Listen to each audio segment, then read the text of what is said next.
দ্রোণ বাবা, তুই অত চিন্তা করিস না, চিনি একদম ঠিক হয়ে যাবে। ভগবানের উপর ভরসা রাখ বাবা, ভগবানের উপর ভরসা রাখ। চল আমরা আর দেরি না করে এক্ষুনি হাসপাতালে যাই। চল চল চল। আমিও যাবো। চলো চলো চলো চল চলো। দাঁড়াও, আমি গাড়িগুলো বের করার ব্যবস্থা করছি। চলো বাবা।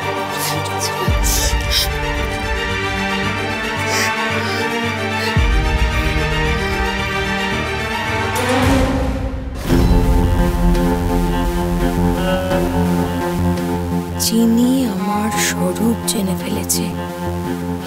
এতদিন যেটা শুধু এ বাড়িতে মা ছাড়া আর কেউ জানতো না।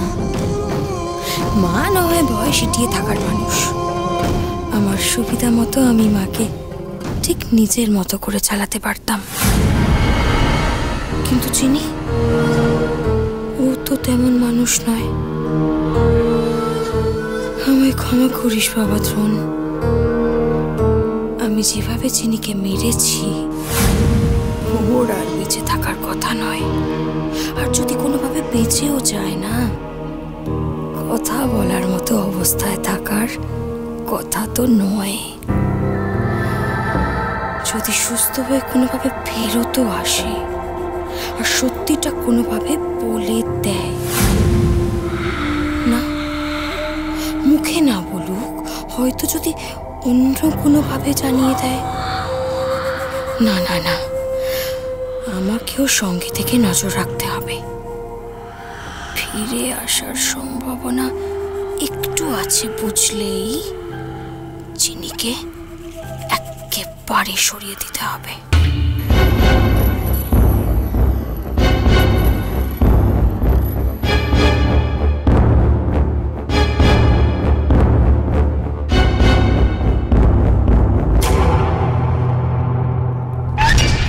হ্যালো, কি করছো গো? শোনো না, আমি এদিকটা না সামলে নিয়েছি, তুমি একটু হসপিটালের সিসিটিভির দিকটা দেখে নাও না, না হলে আমি খুব চাপে পড়ে যাব। আরে না না, ঢোকার সময়টা তো ফ্যাক্টরি নয়, সে সময় তো আমার সাথ ছিল। কেউ যদি দেখেও তাহলেও চিনতে পারবে না,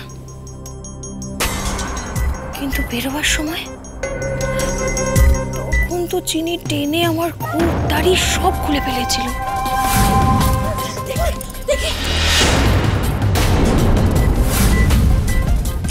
টেনশনে আমার একদম সে কথা মনেও ছিল না। সেই ছবি যদি ক্যামেরায় উঠে যায় তাহলে তাহলে তো বিপদের শেষ থাকবে না।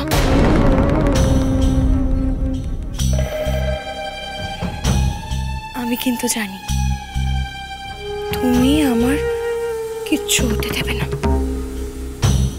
রাখছি কেমন?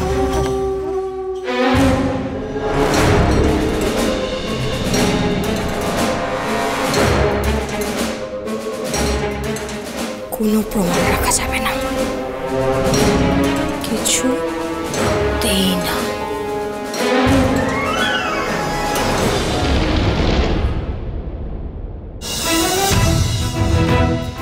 আমার স্ত্রী কোথায় আছে? আরে কিছু বলুন, কথা বলছেন না কেন? বলুন আমার স্ত্রী কোথায় আছে? ফুট, ওর কি ওটি হয়ে গেছে? কেমন আছে ও? কোথায় আছে? আরে দ্রোণ, আরে বলুন। দ্রোণ, তুই তো ওনাকে কোনো কথাই বলতে দিচ্ছিস না। কিছু বলছেনই না, আরে বলুন। স্যার, ওনার অপারেশন হয়ে গেছে, কিন্তু কিন্তু কিন্তু কি?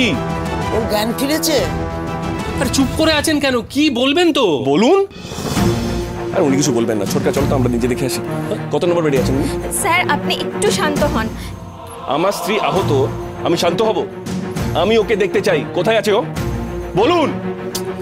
চলো। আরে কথাটা শোন। সরি ডক্টর দ্রোণ, আমরা খুব চেষ্টা করেছিলাম, কিন্তু চিনি মানে আপনার স্ত্রী উনি এখন কোমায়।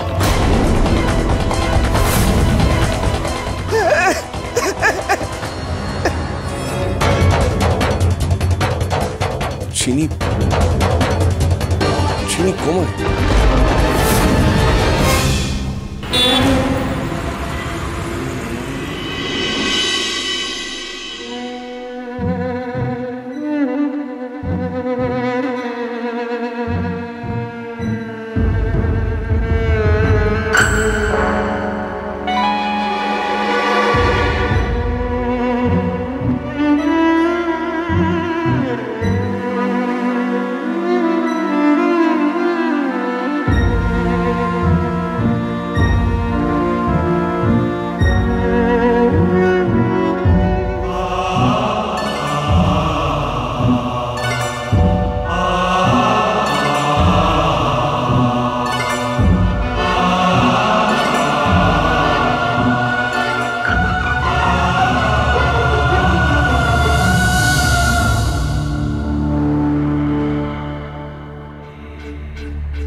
কেন এরকম করলে?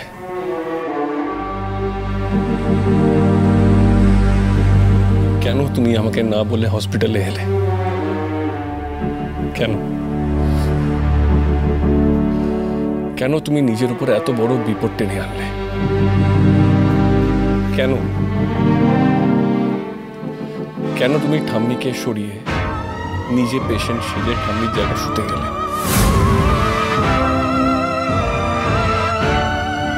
কেন? তুমি কি অপরাধীকে ধরতে চাইছিলে? চিনি, তুমি তো আমাকে সবকিছু বলতে, আমার সাথে সবকিছু আলোচনা করতে, তাহলে এখন কেন কথা বলছো? বলো না। চিনি, আমার কথার উত্তর দাও না। চিনি, চিনি, তোমার দ্রোণ তোমাকে ডাকছে। তোমার দ্রোণ, একবার তো কথা বলো।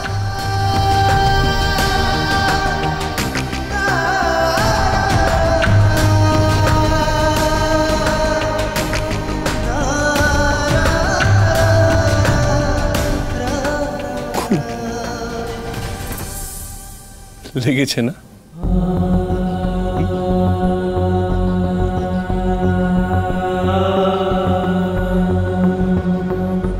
এইটুকু কথা আমি তোমাকে দিতে পারি যে আমি সারা জীবন তোমার পাশে থাকবো। চিনি, তোমার যাই বিপদ আসুক না কেন, আমি কখনো তোমাকে একা থাকতে দেব না। আমি চিরকাল তোমার পাশে থাকবো, চিরকাল। ছোট মালিক,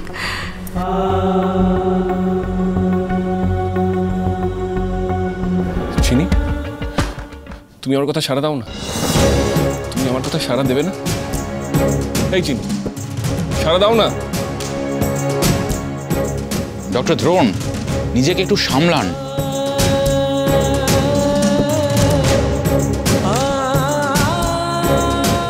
কি করে সামলাবো বলুন তো? আমার তো কোনো প্রশ্নের উত্তরই দিচ্ছে না চিনি। ও কোমায় কি করে চলে গেল? আমি ওকে এত করে ডাকছি, ও কোনো রেসপন্স করছে না। কি করবো বলুন, কি করব?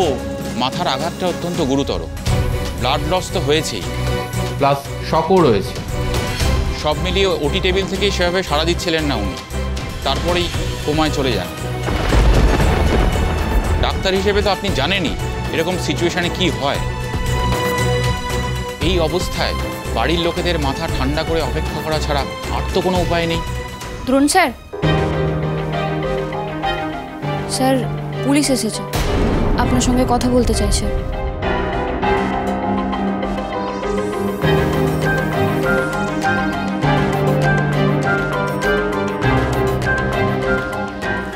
দ্রোণ, ও ডক্টর, ও ঠিক হয়ে যাবে তো?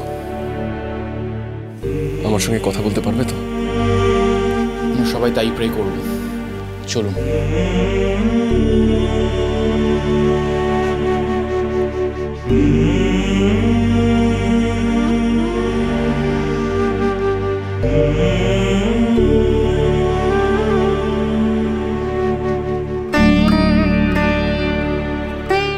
তোমার এই অবস্থা যে করেছে তাকে আমি ছাড়বো না চিনি, প্রমিস করলাম।